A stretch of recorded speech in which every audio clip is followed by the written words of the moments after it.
And on the day that the school district began a big push to try to convince people to say, yes, we finally get to see the ballot. Exactly. Many people are wondering now whether these two referendums will ultimately be a little too much for voters, maybe cancel each other out, so to speak. Fox 13's Aaron Mesmer joining us now. So what are you hearing, Aaron? Because we're talking money for both, right? Yeah, and it kind of boils down like this, Cynthia and Mark. We're talking about a 1 cent, basically, transportation tax and a half-cent education tax. If they both pass, the county's tax rate, sales tax rate, would go up to 8.5%, and that would be the highest in the state.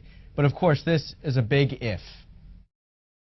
Some hotly contested races top off the November ballot, but two items at the end of it are just as important to a lot of Hillsborough County voters. A lot of people get tired of sitting in traffic. I definitely think the schools could use a little bit more help. Two separate referendums take aim at both of those issues. The first is a 1 cent sales tax increase for transportation.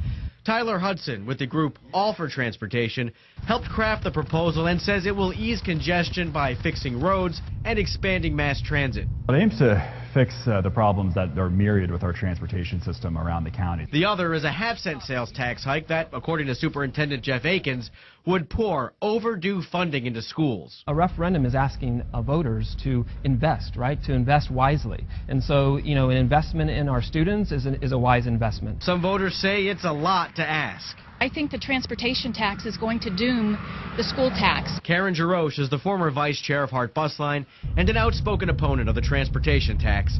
She doesn't think the two should even be on the same ballot. I believe the school tax is based on student needs, and the transportation tax is all about the wants of downtown developers and wealthy sports team owners. But Hudson and Akins believe the proposals actually go hand in hand. I think both transportation and education have unmet needs in Hillsborough County that are critical. It would do our school district very, very well to have properly funded roads so that our buses and our transportation system and all of our employees and our parents can get to their local schools.